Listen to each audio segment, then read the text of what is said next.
Leila Balkhi, and I'm the Engagement and Policy Research Analyst for the Integrated Modeling Program for Canada. It's part of the Global Water Futures Program as well, and it's based out of University of Saskatchewan. I'm really glad you're able to join us in this session.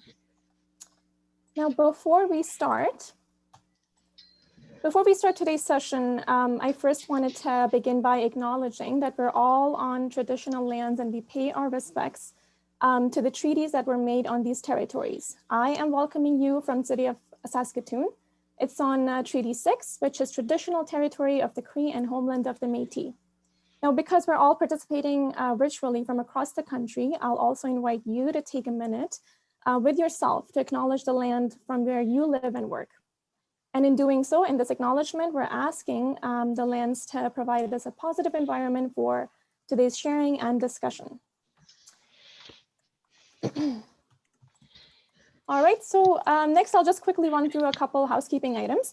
So please feel free to include any questions you have at any point during the session using the Q&A function on your screen. These sessions will be recorded and they'll be made available after the event. Now you can also enable closed captioning for the video. There should be a button for that function to enable at the bottom of your video as well. I also wanted to quickly highlight a few codes of conduct that we'll be following today, and this is to maintain a positive environment for discussion again. So let's all participate in this session with mutual respect, integrity, and attentiveness to all our speakers who've joined us today.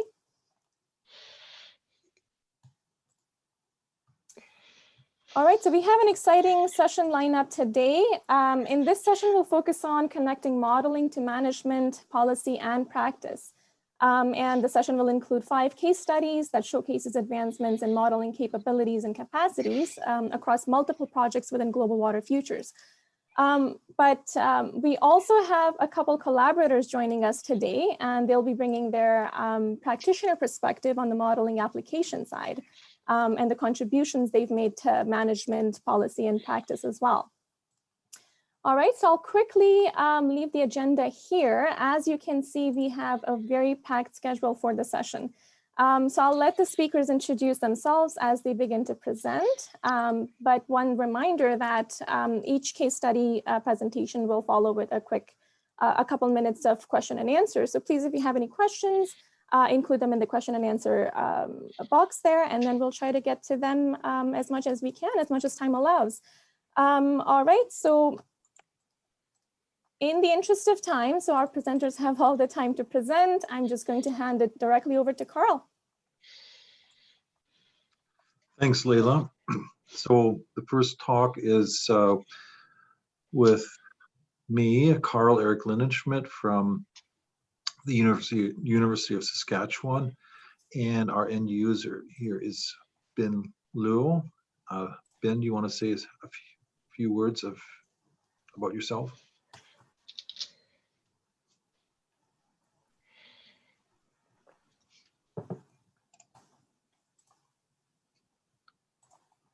Ben, I think you're just muted there. Oh, sorry. Oh, no problem. There we go. Yeah, my name is Ben Liu. I'm a senior hydrological engineer working for Manitoba Infrastructure, hydrological forecasting and water management branch. And I've been working with Carlo for a couple of years for reverse modeling at the low Red River. And the model will be beneficial for our ice jam mitigation program. Hello, Carlo, go back to you. Yeah, so I'm going to share my screen now.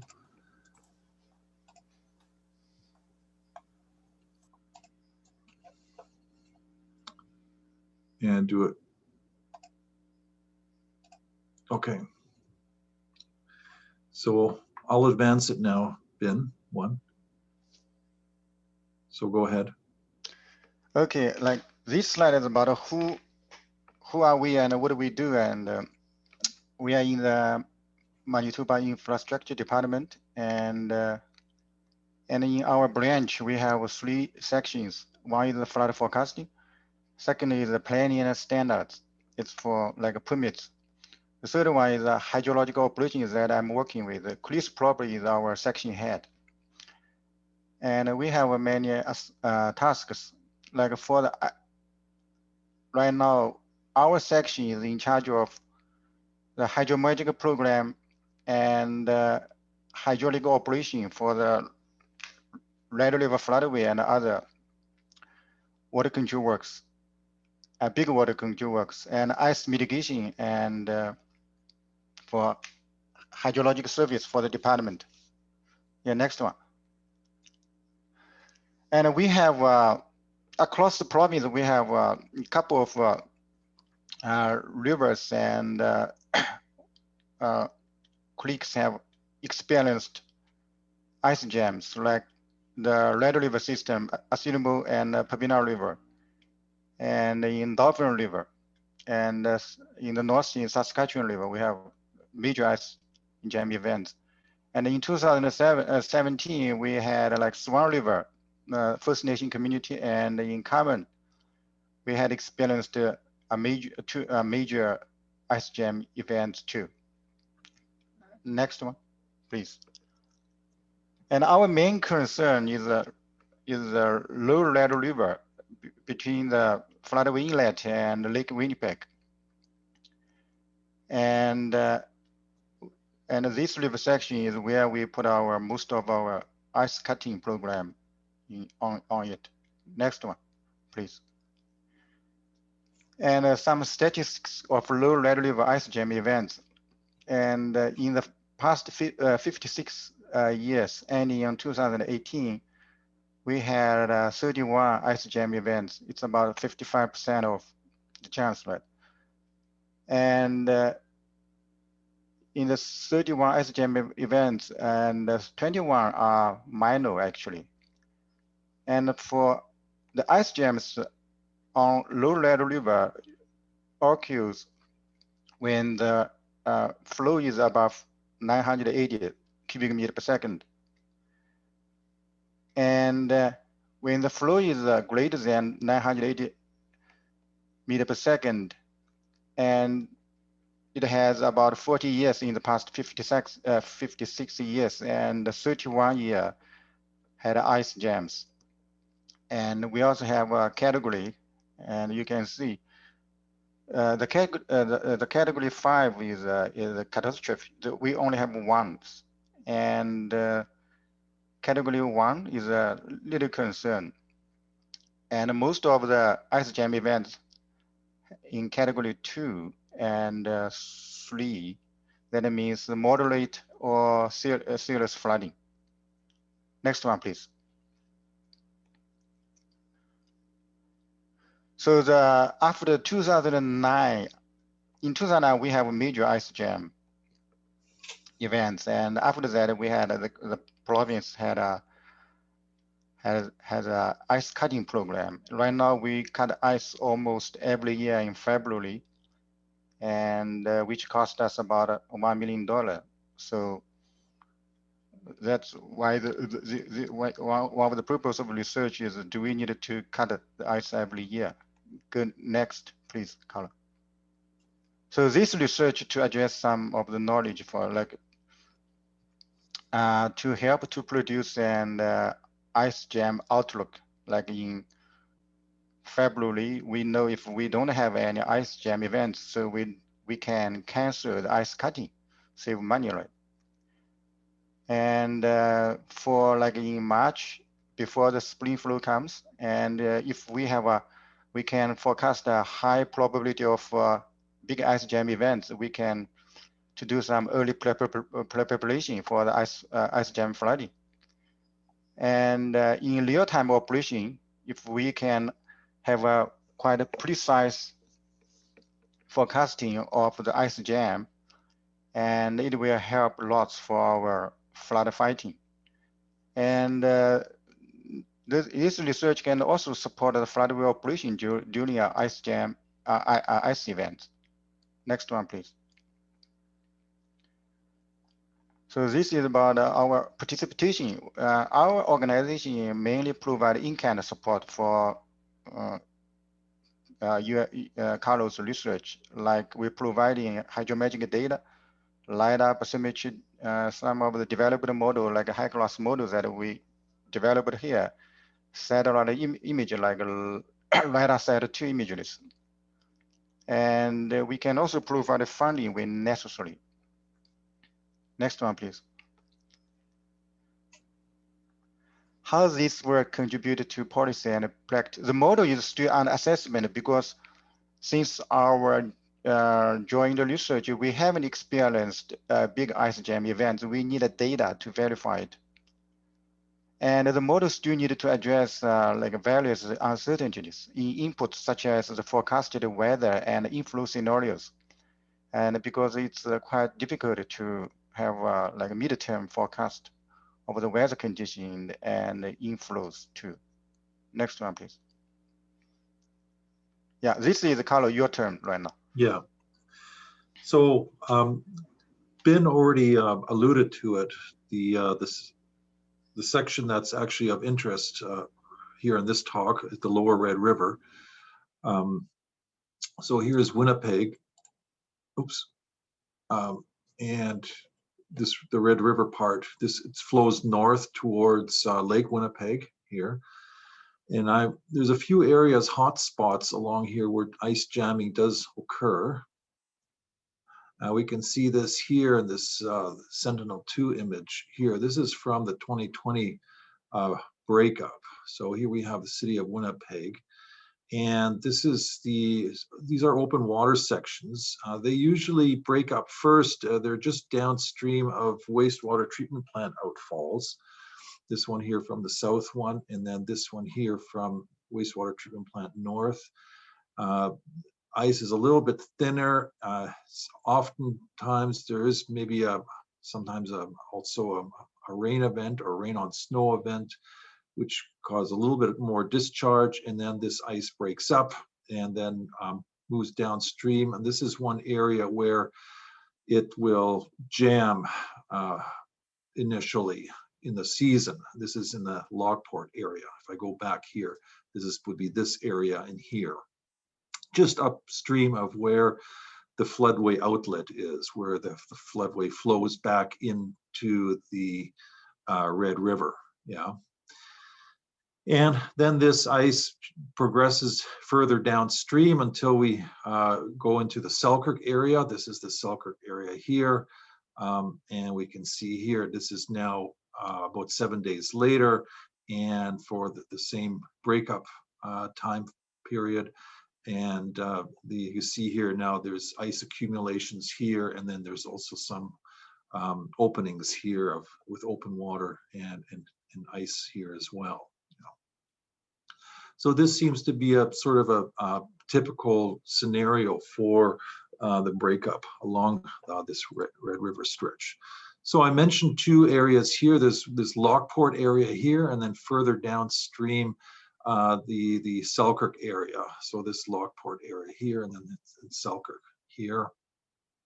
And the bathymetry is, or the river slope is actually different in these sections here. We see here just upstream of Lockport, there is more of a steeper slope here. Yeah, so you're going to get a lot of shoving and ice accumulations through the steepness of this river slope here. And here at Selkirk, it's a little different. The mechanism, the process is here. Here you essentially have sort of a backwater here from Lake Winnipeg. Essentially you have more lake ice in this area, or this part of the river here. And you get a lot thicker ice, it's very resistive to flow and breakup. And then that's what's causing here this that dynamic ice jam formation in this part here.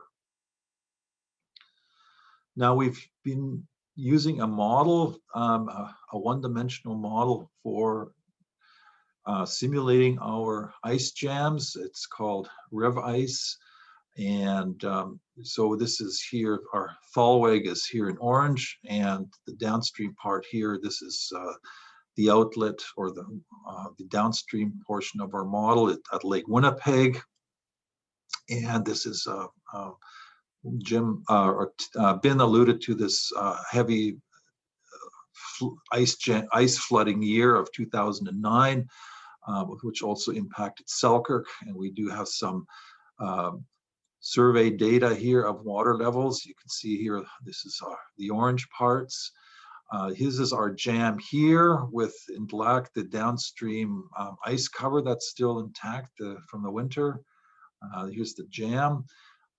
The line here is, the lower line is actually the water level that you would have with the same discharge, but no ice.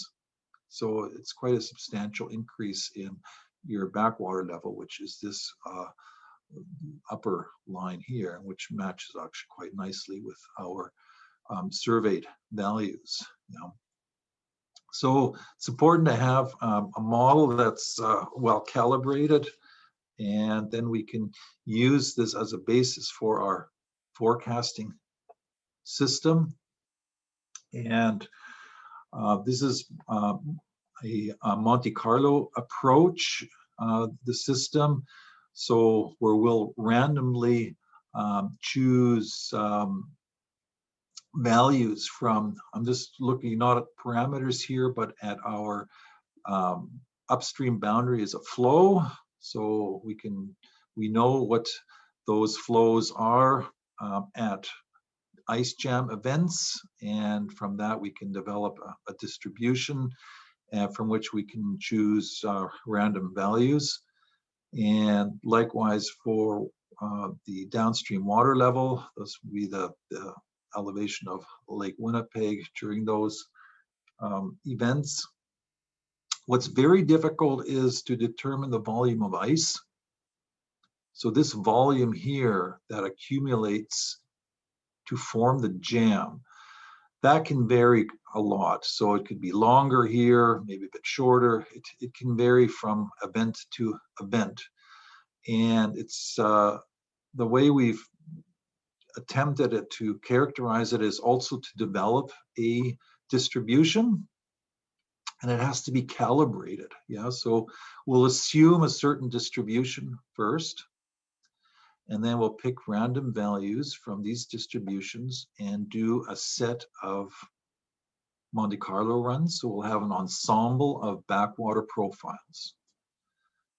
Now, from at a certain gauge location, we will then extract those water levels and then form a, I guess it's a simulated distribution, so extreme value distribution.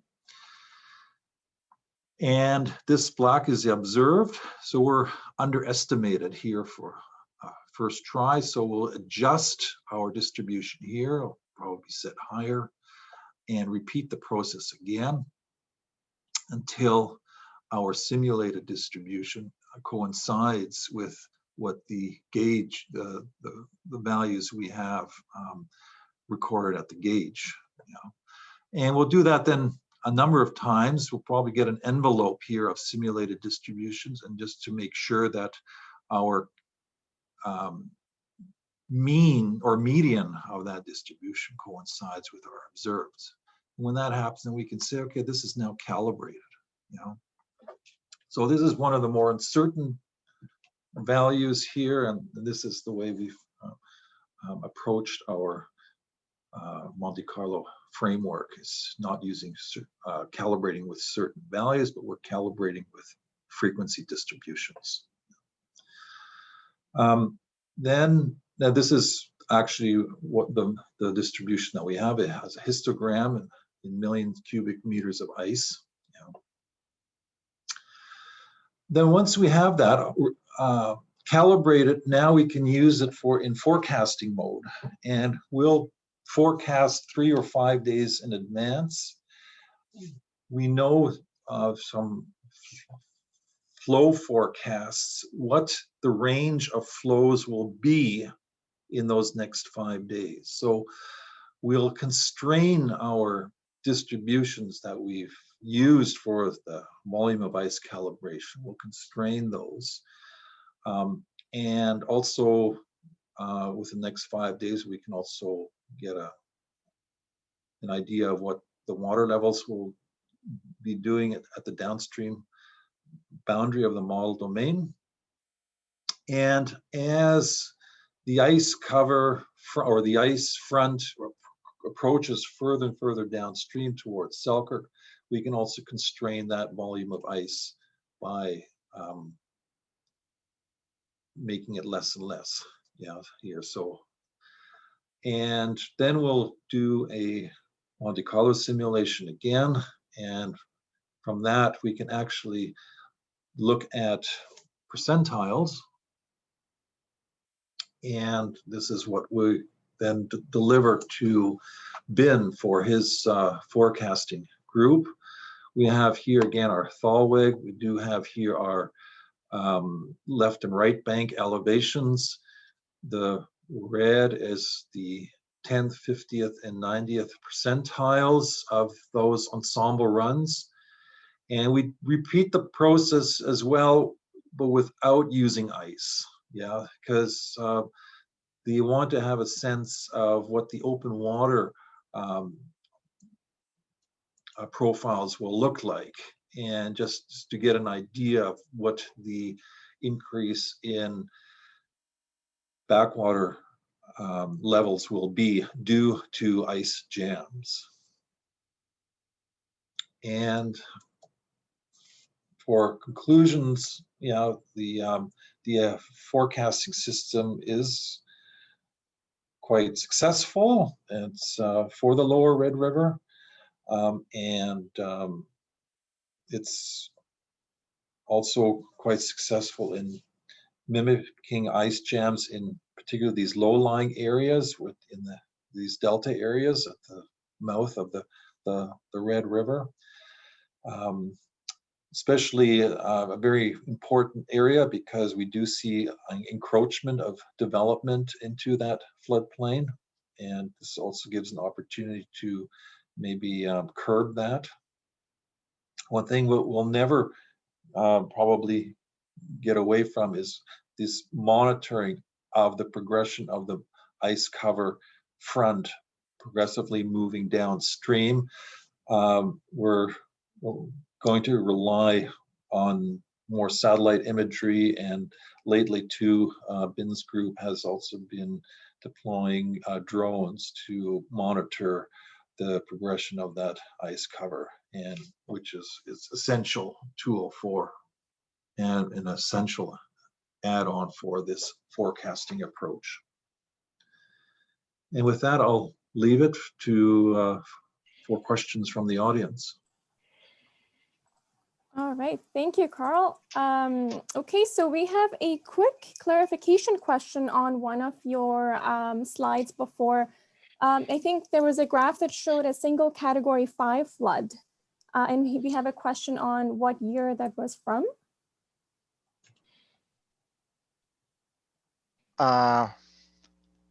Probably 1996, probably. Mm-hmm. Yeah. Okay. All right, so I'll ask one more question, and if we have other questions, please feel free to post them, and we'll try to get them after the event. But for now, one more question on other areas of application for this research. Are there any other parts in Canada where this research is being applied? Yes, so it was originally developed for the Athabasca River at Fort McMurray, and now we've extended this application to look at midwinter ice jam events along the St. John River in New Brunswick. Oh, and it's also been applied to the Churchill River in Labrador, operationally to the government of Newfoundland and Labrador uses the system operationally for forecasting ice jams on that river. All right, thank you so much. I think we'll move on to the next case study. Kevin and Catherine, I'll hand it over to you. Volume. Okay. Okay, everybody can see our screen? Yes. Okay.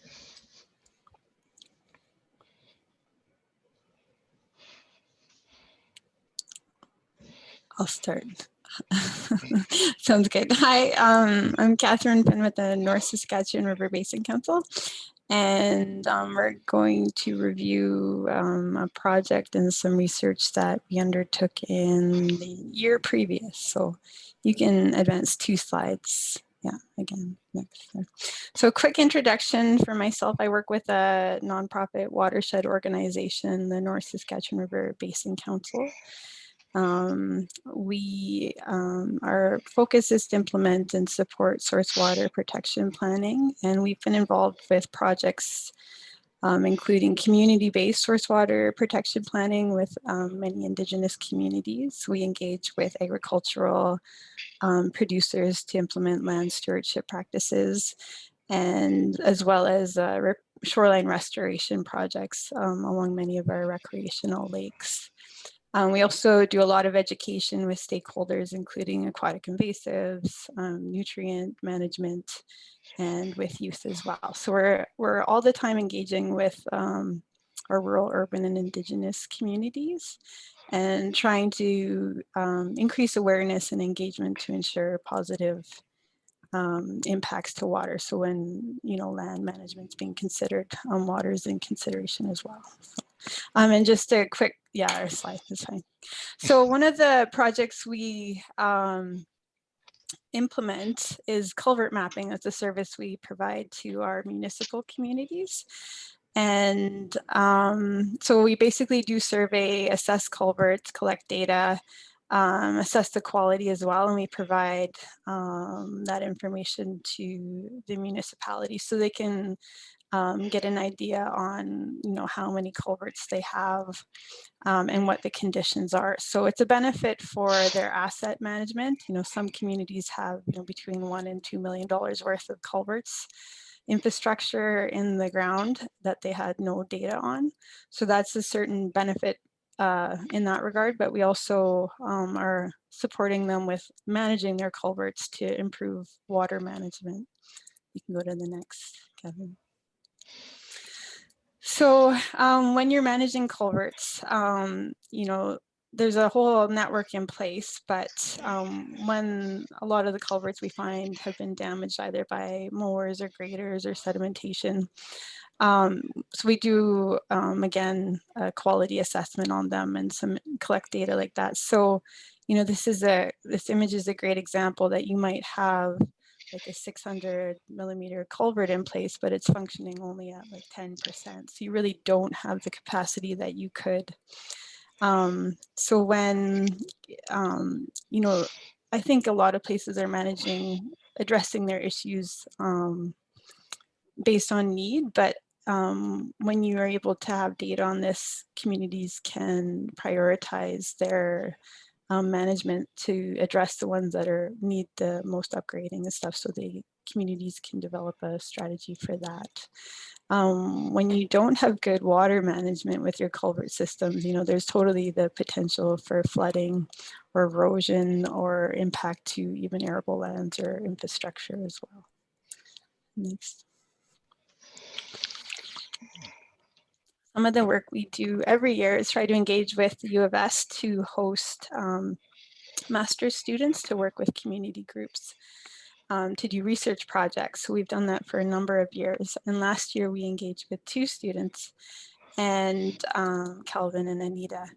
And building off of the work we've done with communities for culvert mapping, we thought of partnering in this to look at ways we could add value to culvert mapping and some resources that communities might be able to use. So Anita focused on looking at the cost benefit analysis of culvert management, including mapping and regular maintenance versus no management and just waiting for emergency events to occur and what the costs are replacing culverts and that type of thing.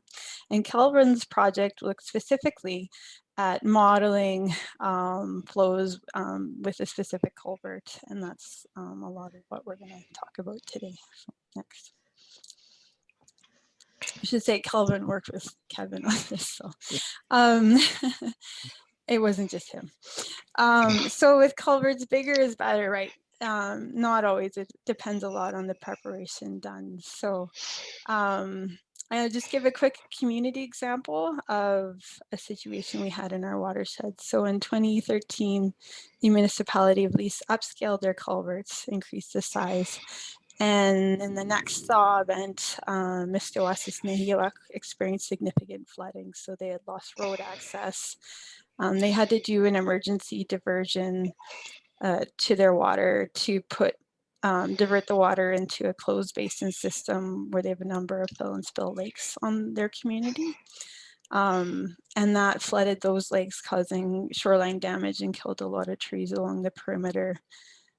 As well as they also had flooding in a number of houses that caused long-term health impacts for a lot of the community with mold events. So Mr. Oasis, when we engaged with them, they were interested in diverting water from the lakes to bring the levels back down. However, they were concerned around the impacts to their downstream communities, not wanting to replicate the impacts that they had experienced. So they have withheld doing that and are seeking engagement with the community so they can work together to manage this in a responsible way.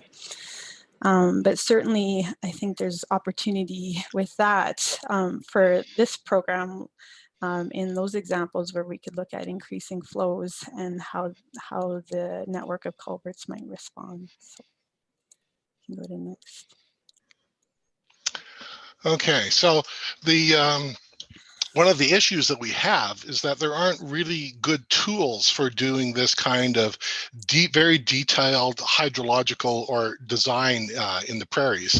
And Global Water Futures and Prairie Water, we're working on a solution which will solve a lot of these issues. We want something that's scientifically valid, that works under prairie hydrology conditions, that's objective, and that's also very usable by practitioners. It's no good coming up with something which requires a supercomputer to solve.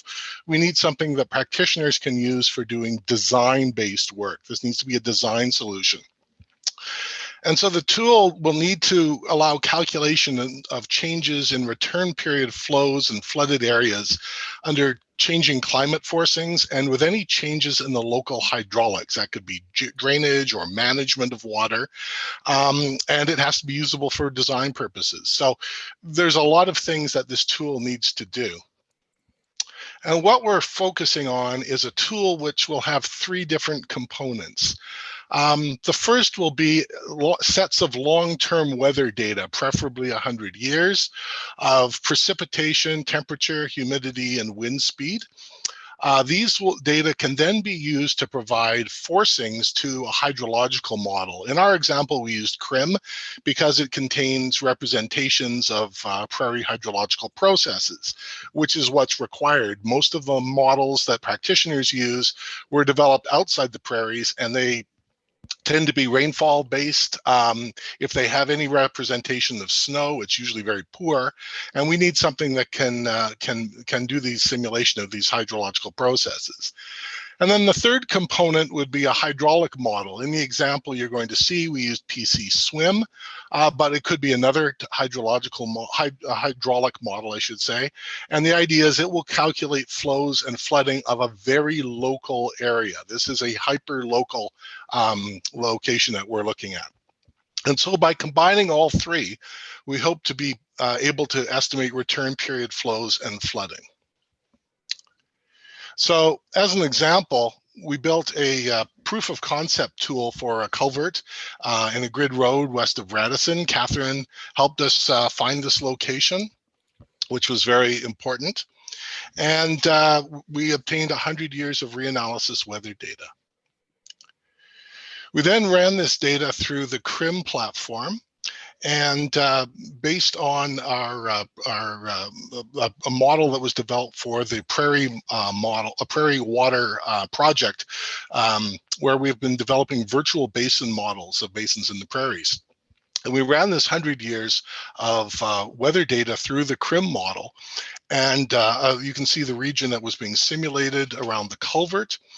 And from the model, we obtained time series of direct rainfall that would be falling on the water stored in ponds, evaporation from the ponds, and upland runoff from the soils. And so these three time series were then made available, and Kelvin Alltrade used them as inputs to his hydraulic model, which was in this case PC Swim. And you can see an output of the model for 1 day, showing the flows into the large wetland on north of the culvert, and a small wetland south of the culvert, and the flow that goes from south to north. And he ran this model for 100 years using the CRIN model outputs as forcings, and he calculated the daily flows and flooding depths.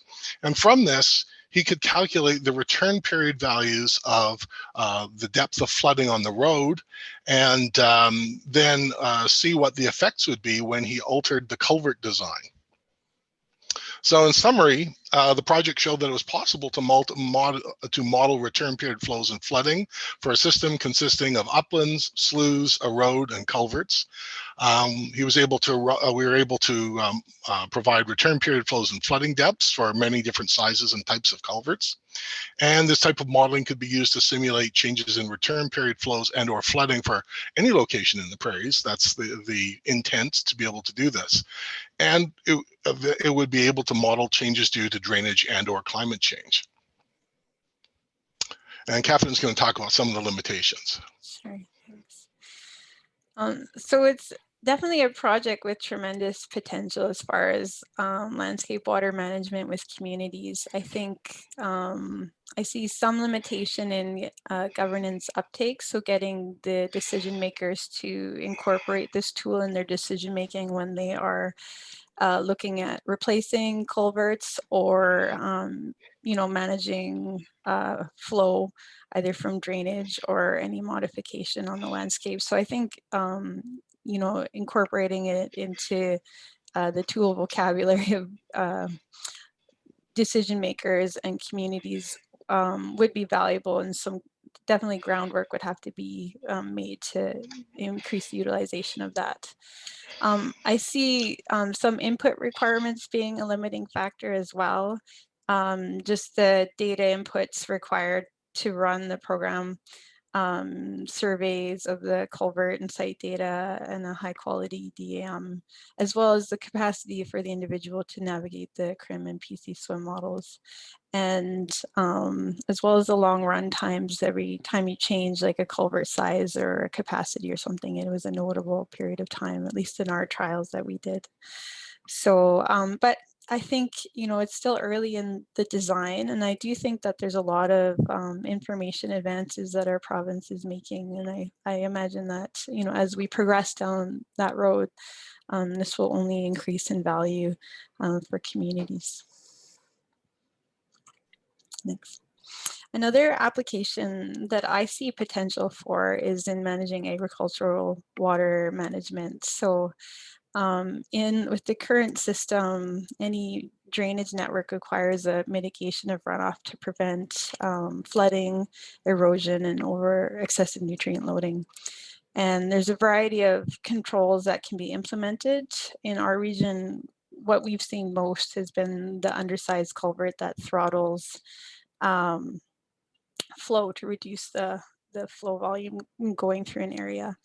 And we've also experienced, so there are tools to calculate this. The data availability has actually been limited or completely missing, causing some challenges for us to make those decisions to move forward on a well-founded decision for control structure. So I see a really great opportunity for this to fill that gap and increase the accuracy and effectiveness of the throttle culverts. I imagine too running a few examples where you would play with the culvert size to look at maximizing the retention in the wetland where it's being held before it fully drains out, because that could increase deposition and reduce nutrient input, so allow that wetland to function as much as it could while it's still a wetland before all the water has left. And I think too, it would also allow to look at more extreme events with climate change, what the impacts might be to those culverts and the impacts of arable land if the flooding is excessive. So it would help manage those risks on that model. So. And I'll just say that we could also potentially look at other types of problems, such as the impacts of drainage with this type of system. And that's all we have. Thank you. Thank you. Thank you so much. All right, I think we have 1 minute. So I'll pose one of the questions in the chat boxes, but maybe the others, I see a question in the Q&A function, and I think you can, Kevin and Catherine, maybe you can address that in the Q&A box there. Sure. I have a question here from Jim Friesen. He said he found your presentation really interesting. He asked, how was the calibration measured and achieved for this tripart model? Right. So the great thing about CRIM is it's not a calibrated model, so we don't need to calibrate it at all.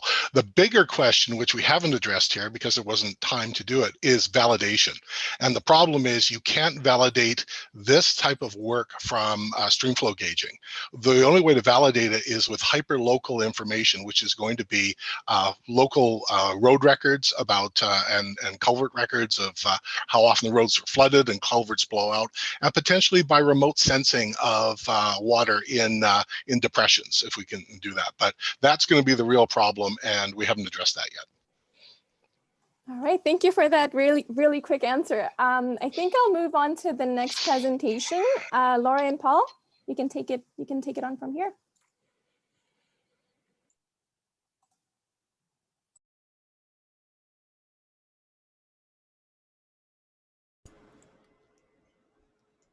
Thanks, Layla. Just gonna share my screen here.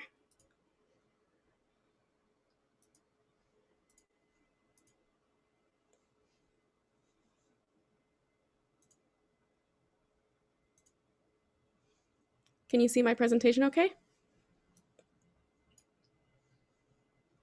Yes. Perfect. Yes. Thank you very much. Hi, everyone. My name is Laura Erie, and I am a PhD student at the University of Waterloo. Today, I will be talking about the development and implementation of a hydrological monitoring program for lakes of the Peace Athabasca Delta. Towards the end of the presentation, you will hear from Paul Zorn from Parks Canada, who will bring forth a policy perspective on this work.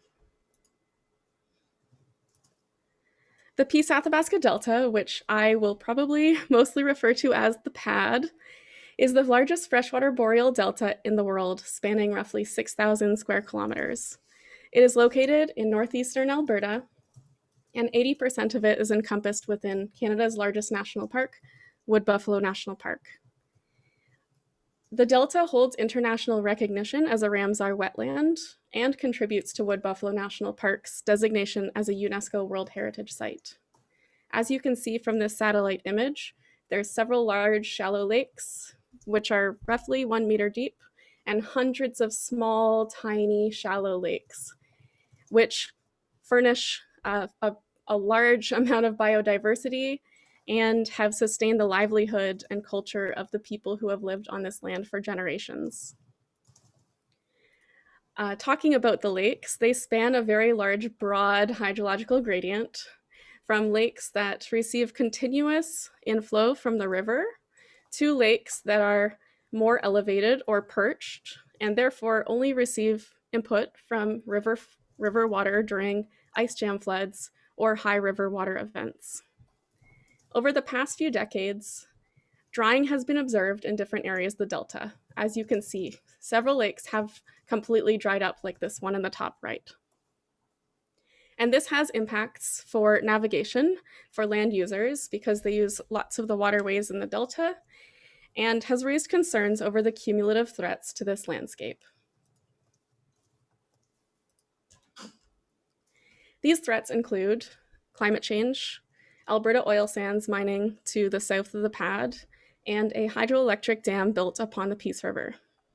Concerns surrounding these three major stressors led the Mikisew Cree First Nation to petition to UNESCO for the inclusion of Wood Buffalo National Park on UNESCO's list of World Heritage in Danger in 2014.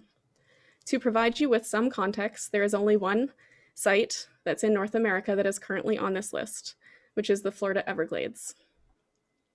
This petition ultimately launched a reactive monitoring mission carried out in 2017 and a strategic environmental assessment, both which collectively informed the federal action plan, which was released in 2019. The action plan outlines specific priorities and actions that will ensure ongoing protection and stewardship of the park. Prior to the petition, my research group, which is led by Dr. Roland Hall at University of Waterloo and Dr. Brent Wolf at Wilfrid Laurier University, they were motivated to develop a monitoring framework capable of tracking lake drying and water quality degradation across the pad after hearing community concerns at an annual stakeholders meeting in 2011. This research project involved many people and was tested over the years of 2015 to 2019. Here are just a few of the action shots from the students who helped lead and collect samples for different components of this research-based monitoring program. The program contained 3 components: water quantity, water quality, and metals contaminants monitoring, but for the interest of time, I will only be talking about the hydrology component today. The tools that were used to monitor 60 representative lake sites across the Delta were water isotope tracers and water level loggers. Water isotope tracers were collected in spring, summer, and fall to track major inputs, including snowmelt, rainfall, and river floodwater into the various shallow lakes. Water isotope tracers can also be used to determine the influence of evaporation on these shallow lakes and identify areas or hot spots where lake drying is occurring. Water level loggers were deployed in the same 60 sites in 2018 and 2019, and they were deployed in May and retrieved in September, and they tracked variation in the lake levels. With the addition of meteorological and river level data, the water level fluctuations can be linked to specific hydrological processes. For example, small increases in lake level that occur shortly after a rainfall event. One key product of using the water isotope tracers is the ability to delineate the extent and magnitude of spring flooding. First, flooded lakes are designated using the water isotope compositions of sampled lakes and specific conductivity measurements. Estimates of the isotope composition of lake-specific input water were modeled, and the distinct isotopic values of river, rain, and snow were used to develop a set of binary mixing models. The intersection between the lake-specific evaporation lines and the mixing models were used to estimate the proportion of input water that's attributable to river floodwater and/or snow or rain. Another useful application of the water isotope tracers is the spatial assessment of lake water balances, which we refer to as isoscapes. This recent publication included analysis of over 1,000 water isotope compositions collected over 15 sampling episodes and provides exceptional insight into the hydrological processes that influence lake water balances across the pad. The color gradient ranges from blue to yellow to red, indicating lower E to I ratios, which indicate more input into a lake. Mid-range, E to I value of 1 would signify evaporation equals inflow, and greater than 1 indicates that evaporation is playing a larger role on the lake water balance. The isoscapes reveal distinctive spatial hydrological differences between the northern sites, which we call the Peace Sector, and the southern sites, which we call the Athabasca Sector. Much of the red hotspots are located in the Peace Sector, as you can see in many of the years, as well as a small elevated portion of the Athabasca Sector. These areas are potentially vulnerable to drawdown and desiccation. The use of water isotope tracers, as shown here, provide a snapshot of water balance, which integrates processes that have occurred in the days to weeks before sample collection. But we realized that this method alone may not accurately capture hydrological processes occurring at shorter or longer frequencies. For example, a large rainfall event that occurs after the sample is taken or weeks before. We recognize this limitation, though, as an opportunity to incorporate other complementary methods, and we therefore included lake level loggers in our hydrological monitoring design in 2018. Beginning in 2018, we installed lake level loggers in all of the 60 same lakes that water isotopes had been collected, and 4 major patterns emerged from grouping lakes with similar trajectories. So you can see this is just the Athabasca Sector lakes here. In 2018 and 2019, the number of lakes in the drawdown category: stable, gradual rise, and sharp rise.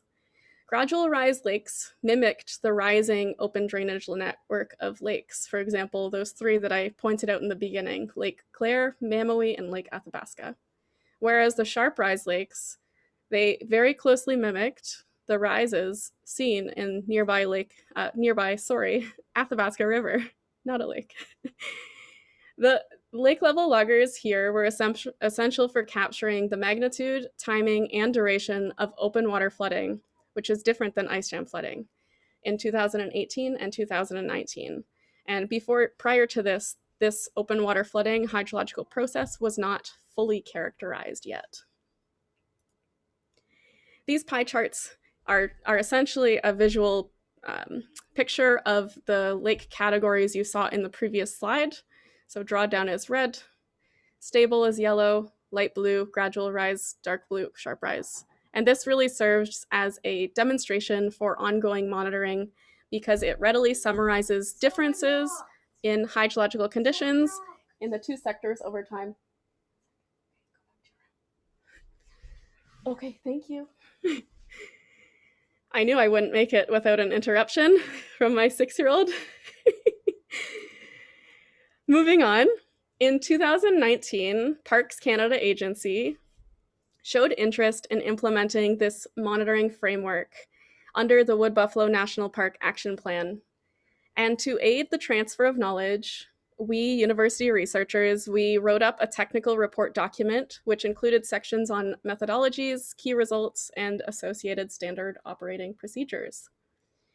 This document, as well as shared goals and collaboration, fostered and allowed for the smooth transition of a research-led monitoring program towards agency-based operation. In 2020, sampling was conducted by local Parks Canada employees and community-based monitoring groups and was financially supported under the action plan. Data analysis was performed by myself, Arisha Imran, and Casey Rimmer. I just wanted to insert a special thank you to everyone and their combined efforts. From all of the people, without everyone's effort, we would not be able to explain the very unusually wet conditions that persisted across the Delta in 2020. Beginning in spring, you can see that flooding was mostly limited to the southern Athabasca sector and a few lakes in the Peace sector.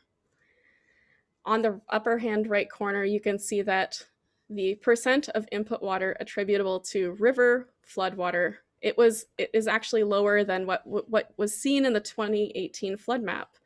And we believe this is because of the larger influence of snowmelt on lake water balances in this year. You can see in the 3 months prior to sample collection, 3 times the amount of snowmelt was measured at a nearby meteorological station. And since larger amount of snowmelt entered the lakes, that offset the amount of river, the proportion of input that was river floodwater. The interpolated evaporation to inflow ratios in 2020 demonstrate that lake water balances across the Delta were dominated by input throughout the entire season. As you can see, E/I values did not exceed 1.0, which is quite unusual for this landscape, especially in the summer season when evaporation typically exerts the strongest influence. Keep in mind, most of the lakes are less than 1 meter deep. Adding the 2020 isoscapes to the 5-year compilation shows how strikingly different 2020 was.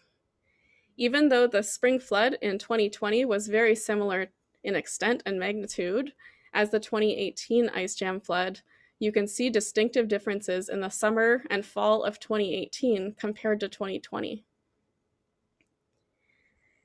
2020 remains blue throughout the rest of summer and fall, which suggests that summer precipitation, rainfall, and/or open water flooding reached many of the lakes across the Delta and greatly offset any influence of evaporation.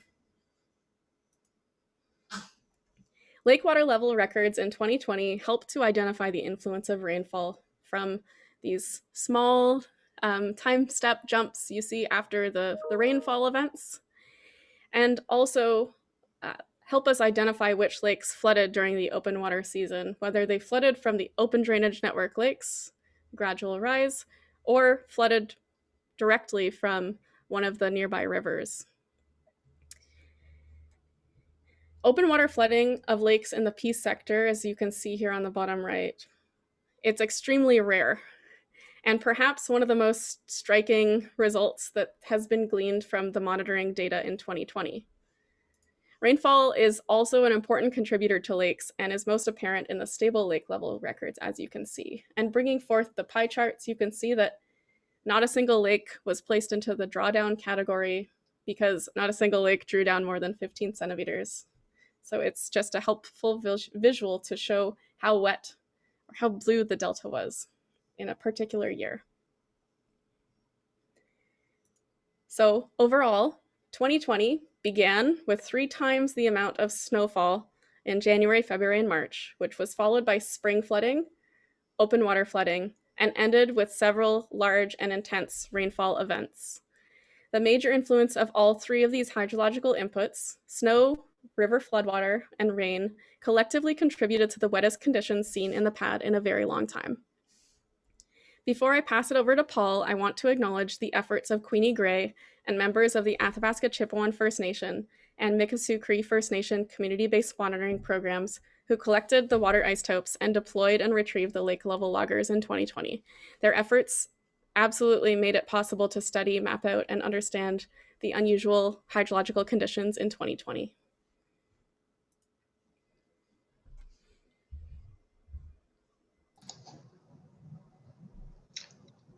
Thanks, Laura. My name is Paul Zorn. I'm with Parks Canada, and I'm the science manager for the Wood Buffalo Action Plan. So I would just like to take the next 2 minutes just to talk about how we plan on incorporating the work that Laura just described into the action plan. So just to give it a bit more context, the Wood Buffalo Action Plan, it's a 90 million 5-year project to develop some conservation programming to protect the outstanding universal value of Wood Buffalo National Park World Heritage Site. And one of the major value components of that outstanding universal value is the Peace Athabasca Delta. So as Laura mentioned, you know, the environmental flows and hydrology processes of the pad are a large driver in terms of the ecological characteristics of the site, their traditional use and cultural values of the site. So what we're doing with the Wood Buffalo Action Plan, we're working with the 11 Indigenous governments whose traditional territories overlap with the park. We're working with Alberta Environment and Parks, Environment Climate Change Canada, BC Hydro, Government of Northwest Territories, Transport Canada. So there's a number of partners, and we're working together to develop a number of things. One of which is what we call an integrated research and monitoring program for the Peace Athabasca Delta. And what we want to do with this program is, one is develop an operational monitoring program that incorporates both science and Indigenous knowledge that allows us to assess the effectiveness of our management interventions. So to promote high water levels in the pad, to promote different kinds of traditional use and ecological objectives. We're looking at things like strategic flow release protocols from the Bennett Dam. We're looking into the design and potential development of temporary water control structures in certain parts of the pad. We're developing an ongoing monitoring program where we're using a lot of the 60 points, the 60 sample points and the isoscapes that Laura mentioned. We're using that as sort of a foundation to design new monitoring programs that look at the ecological and traditional value responses to those environmental flows and hydrology processes that Laura described. So we hope this will be sort of a foundation knowledge system that brings together both science and Indigenous knowledge to allow us to better manage the site, to reach our conservation objectives, and to help us promote some of our climate change adaptation planning that we want to do in the pad. So this is an ongoing partnership we have with University of Waterloo and Laura's team, and we're looking forward to continuing that partnership.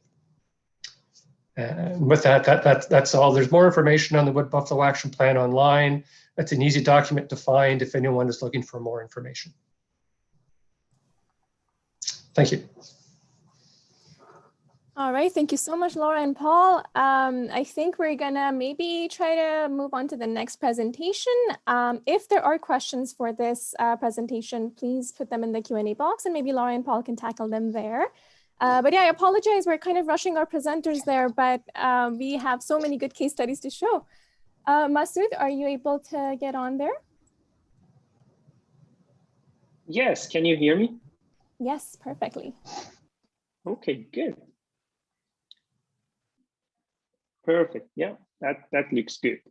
Okay, hello everyone, and please accept my apologies that I joined later. There were a couple of, committee meetings that I had to attend for graduate students, and that's why I missed almost half of this meeting. Very interesting topics that I would have liked to listen to. Sorry about that. Also, I was expecting to have the partner on this presentation, Mr. Kevin Gahn from Manitoba Hydro. I'm still hoping that he is going to join us.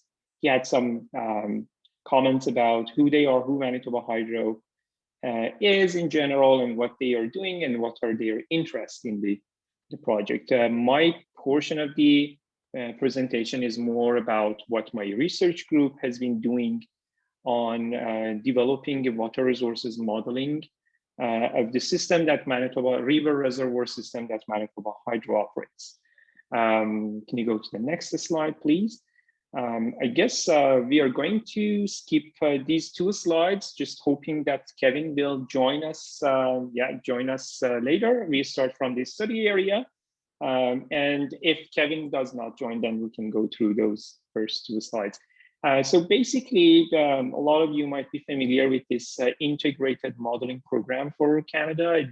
I've been part of this program, and my research group has been developing a simulation model of the river reservoir system in Manitoba that is operated by Manitoba Hydro. So the focus has been on the Nelson River you see in this figure downstream of Lake Winnipeg. And I had two MSc students working on this project. They both graduated and working on some professional water resources engineering jobs, but I've hired new graduate students who are going to extend this model to include the whole water resources system, or let's say river reservoir system in Manitoba, including Winnipeg River, Red River, Assiniboine River as well, and simulation of the better simulation of lake level in Lake Winnipeg. So you can see on the left-hand side that this system is highly controlled with a lot of hydroelectric generating stations in the system and a good capacity of generating hydroelectricity. There are some other control points or natural lakes as well in the system that makes it a little bit more complex than a simple single or double reservoir type of simulation. For simulating the river reservoir system, we decided to use a kind of consistent platform with University of Saskatchewan, Salman Razavi and his group as well. We used ModSim, that is a kind of network of input nodes and channels that represent rivers in the system, and demand nodes as well. It works mostly based on mass balance, but it has lots of capabilities, for example, simulating the power generation as well. If you go to the next slide, please. So the whole objective of this research that my group has been conducting is understanding the extent of climate change impact on water resources and energy production in Manitoba. So to address that objective or that type of research question, we decided to develop a simulation model of the system, which was ModSim again. Link that simulation model with upstream, that is still a goal or a part of the method that is under investigation. Hopefully my new graduate student is going to take care of that, coupling the simulation model with the hydrologic model. This was done for the part of the system that we simulated, and I'm going to show you some of the cool results that we got, but this is under development still for larger case study of this ModSim or river reservoir simulation model. And then using this coupled model to simulate the extent of changes in the future. You go to the next slide, please. So this is basically, I just wanted to show you a schematic of the model that is developed in my research group for whatever is downstream of Lake Winnipeg. Most of that, so again, upstream of that is going to be simulated soon. But basically the nodes that you see, those blue nodes, they are either inflows to the system or a connection that brings water, for example, from the Churchill River. You can see in the downstream portion of that, or some demand nodes, some local inflows to the system, or basically using the mass balance. You see, and the left-hand side figure, we have the Nelson East and Nelson West channel as well. If you click once, you will see two parts of this. Yeah, these two parts of the system are particularly difficult to simulate for flow, specifically in the winter season. And we realized that even the equations or curves that Manitoba Hydro has developed to simulate the stage discharge in the East Channel and West Channel and South Lake Channel, they don't work. They don't adequately simulate flow or levels in the winter season, and it was due to ice. So something on a side note here, I hired an undergraduate student to look into the impact of ice on the operation and kind of come up with what we call the ice factor that has to be multiplied to the flow of the open channel, which is not the case in the winter season, to be able to simulate the flow in the winter season. And it was a kind of successful application, but it's still under kind of further research. But basically just showing you that in some portion of the system, the ice significantly affects the simulation. So we are working on that. If you go to the next slide. Yeah, okay, so here, oh, sorry, if you go back, something to note here is the kiosk. That is the most recent development of hydroelectricity generation by Manitoba Hydro that I think is fully operational now. We have not included that in our simulation, but that's a hope for the next stage of the research. So this is one piece of puzzle, simulation of river reservoir system. Now in this slide, you see that we coupled this model with the hydrologic model because we wanted to have a good a reasonable simulation of inflows to the system to be able to simulate its impact on the operation or the hydropower generation for, let's say, future climate conditions. So another graduate student worked on coupling this ModSim model with the hydrologic models. Again, it was a successful application. We are in the process of finalizing the paper to publish this work. But in the next slide, I would like to show you some of the cool results that we could obtain only because of having this coupled model. So if you go to the next slide, please. Yeah, this is part of the result, interesting result that we got. Now that we have a coupled model of hydrology and operation that we believe is a good representation of the system response to changes. And then we ran the whole coupled model against 19 climate simulations that were well known to represent a wide range of variety in the future climate conditions, and we analyzed them against historical records to see what would we expect out of all of those 19 scenarios. And you can see out of results that in the spring and summer period, it seems that hydro can expect higher potential for generating hydropower. There is a better or more scenarios that agreed on that increasing trend. But in the winter and fall seasons, that's not the case. So a negative trend is more promising based on the number of climate simulations that resulted in a decline in the power generation potential. And again, all of that could be simulated because of the coupled simulation model. Something interesting as well is that if you click, this analysis was also interesting. We noticed that the extent of increase in the stream flow, in the channel flow, does not necessarily translate to the same amount of increase in the power generation. At certain amount of increase in flow, that Q0 that you see on the figure on the bottom right corner, you see that Q0, around that value, it seems that Manitoba Hydro has its capacity to generate power, and further increase in the inflow in the system will not translate into the more power generation, but meaning that there is potential for more development of hydroelectric stations in the system for Manitoba Hydro to generate more water. Just want to make a note here that we did not consider kiosk in our simulation because it was not operational at the time when we did all of this analysis.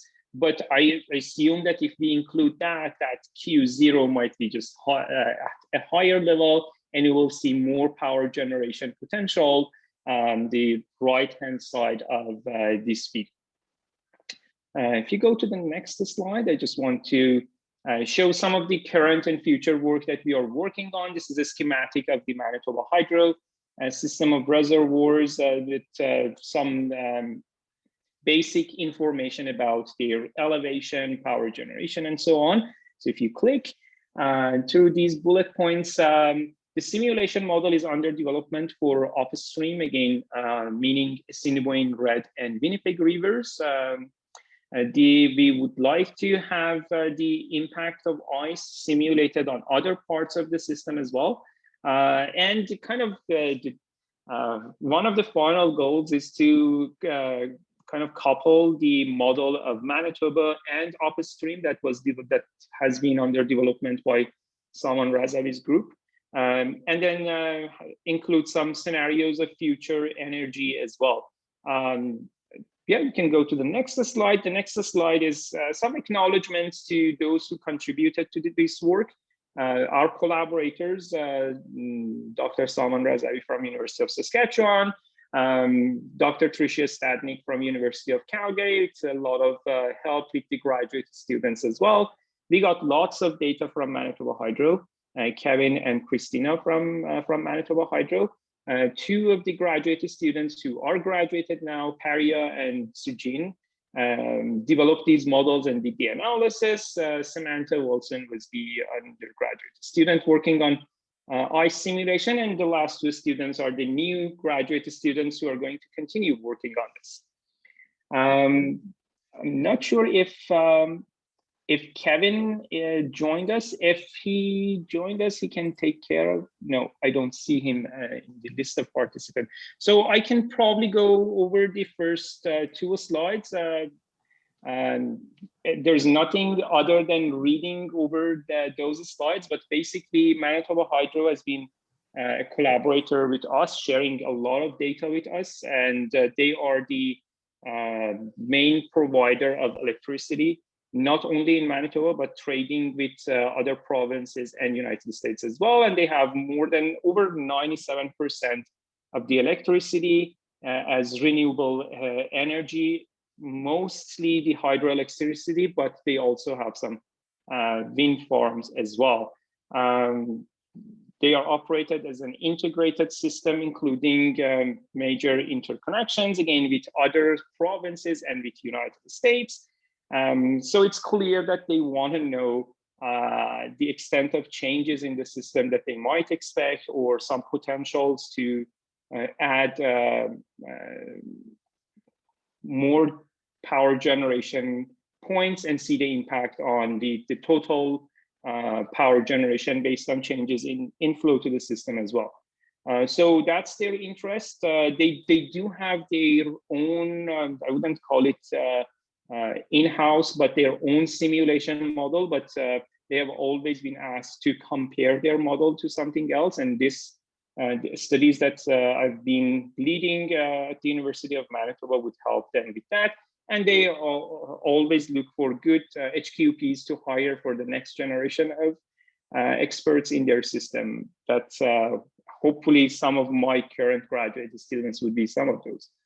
Again, they provided a lot of data, and the majority of what they have been doing, the user work for them has been monitoring at this up to this point. If you go to the next slide, we have some, this is what Kevin plugged into the slides, some information about kiosk generating stations, a station that is now operational. And in the next stage of this project, we are going to add that to the system and then re-simulate what we did in the past to see the differences. If you have any question, let me know. I'm sorry that my partner could not attend. I think it's because of all the meetings and the difference in time zones. Yeah, thank you, Masood. Thank you for speaking on Kevin's slides as well. I hope everything's okay on his end, but we're actually right on time for the next presentation. So Nandita, if you're ready, thank you so much. Hi, everyone. I'm just going to try quickly sharing my slides. And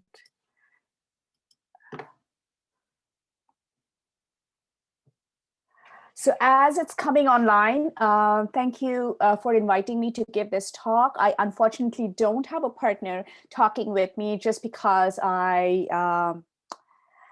ran out of time in terms of asking someone, so apologies about that. So what I will try to do is kind of go into the details a little bit, talking about how some of this work was actually co-funded by some of the partners in the Lake Futures team, specifically thinking about water quality. So this is how also this talk is different from the rest of the talks in the groups. Our work is related to the Lake Erie Basin, and specifically talking about water quality challenges in the Lake Erie Basin, thinking about what nitrogen and phosphorus legacies in that basin mean in terms of water quality improvement.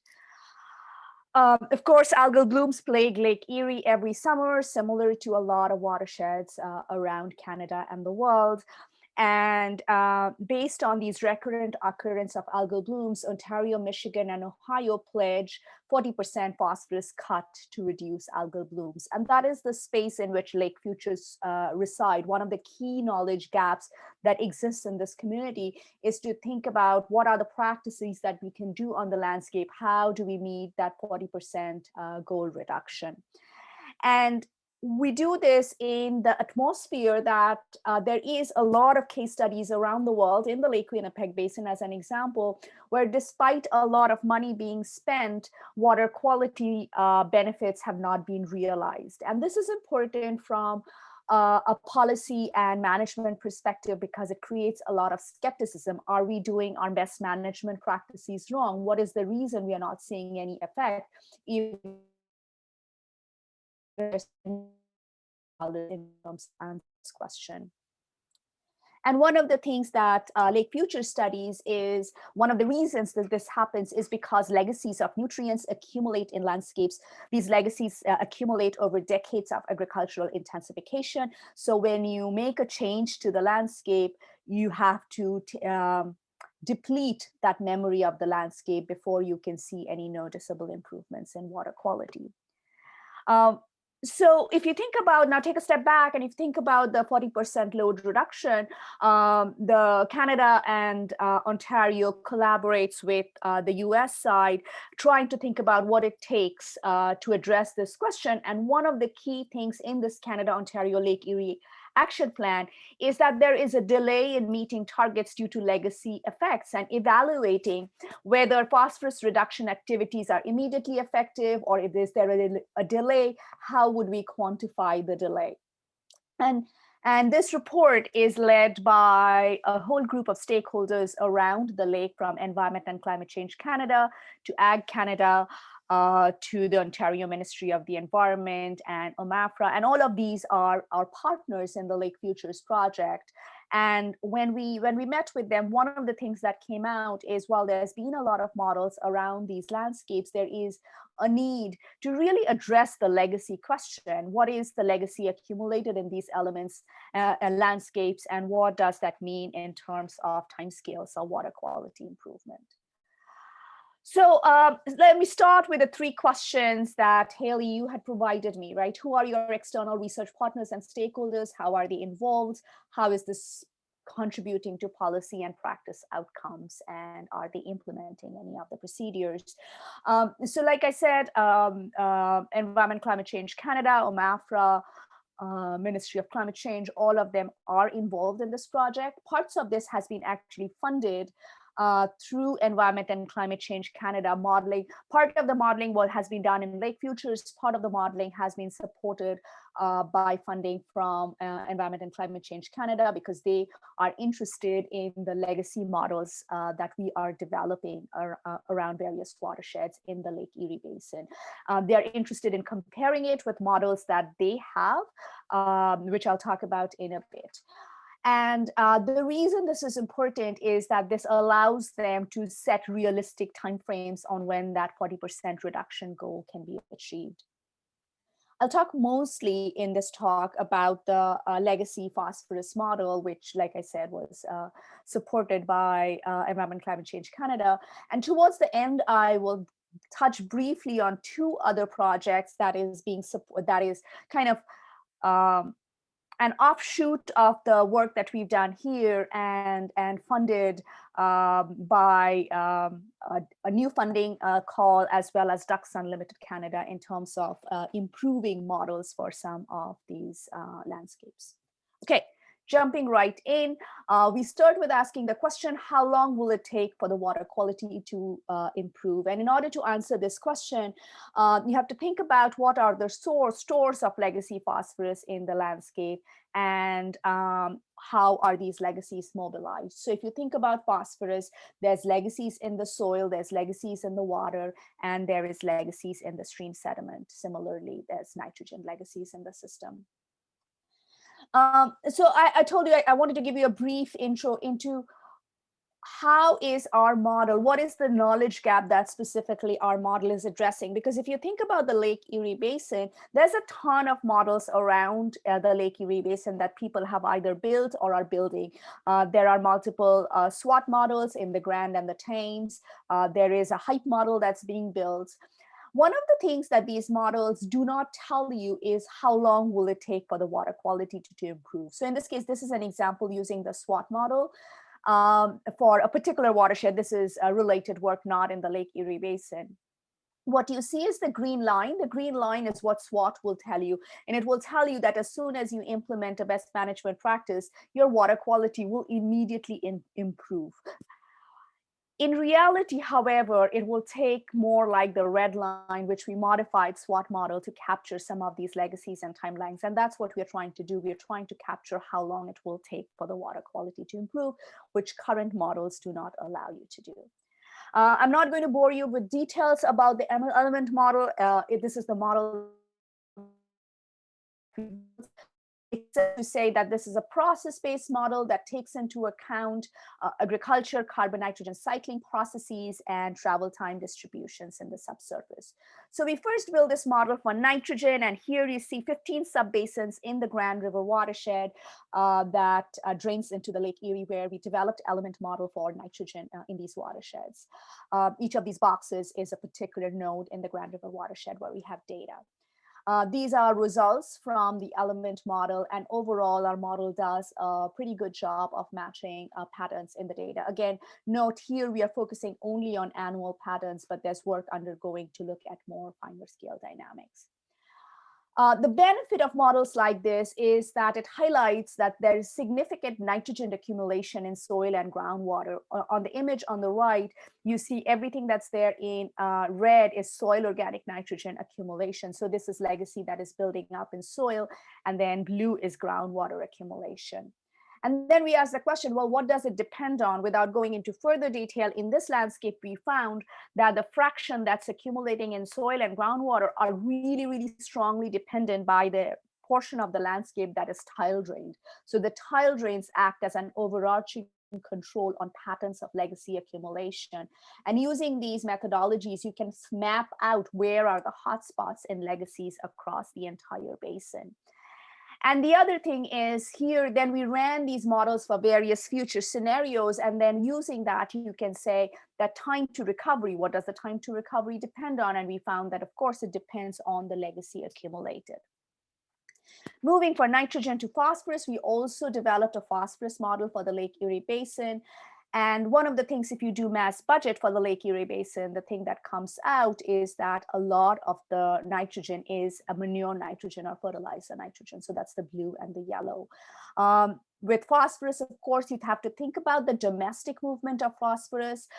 It goes to septic systems and then it's landfill. So all that is taken into account in our modeling framework. And at the end of the day, our model was able to capture the annual patterns in phosphorus load. The benefit of the model is, again, this tells you where is the phosphorus hiding. So as an example, we found that since 1900, 4% of the net phosphorus input has been exported to downstream water, and the rest of it has built up in our reservoirs and in phosphorus in sediments. In order to validate some of these methods, we went in and with Professor Roland Hall in biology, we took some sediment cores. And using the sediment cores and dating in the sediment cores, we estimated that there's 38 kilograms per hectare of phosphorus that's accumulating in these reservoirs. And kind of to talk a little bit about collaborations here, we are having collaborations with the Grand River Conservation Authority, who has a lot of interest in these reservoirs and algal blooms in these reservoirs and the role of internal loading. The interesting thing was that our model was able to capture the accumulation of legacies. So the data said it was 38, and our model said that it was about 43 kilograms per hectare. Finally, using this model, you can predict how long will it take for the water quality to improve. And for the Grand River watershed in the Lake Erie Basin, the phosphorus story is a little tougher. What our results say is that you actually will not realistically achieve the 40% reduction because of these big legacy builds up in the landscape. The maximum you could do is a 26%. And the other thing that was really important is that manure phosphorus is one of the big knobs that you could turn in the landscape for water quality improvement. Currently, again, this is partially funded by Environment and Climate Change Canada. We are looking at multiple watersheds from the Grand. We've now modeled the Thames and we've modeled the Sydenham. So we're modeling multiple watersheds around the Lake Erie Basin, looking at these questions of legacy phosphorus and time lags in the system. And last part of this talk, I just wanted to briefly talk to you about, am I out of time, Haley? Well, we're kind of running out of time, but please feel free to finish up your presentation. And then if there are any questions, we'll follow up after. Sounds good. So the last part of it, I promised I'd talk a little bit about where this is going. And in the recent past, we've been really interested in thinking about, so if there are legacies, what are the solutions? And I'll touch briefly about solutions that we are focusing our efforts on. One is related to nutrient management. And specifically, like I said, in this landscape, manure is a big source of the nutrient margin. And our modeling suggested that if you tackle manure, you'll see water quality improvement. So manure management is one of the things we are looking at. And the second part is transport, where we are thinking about looking at wetlands.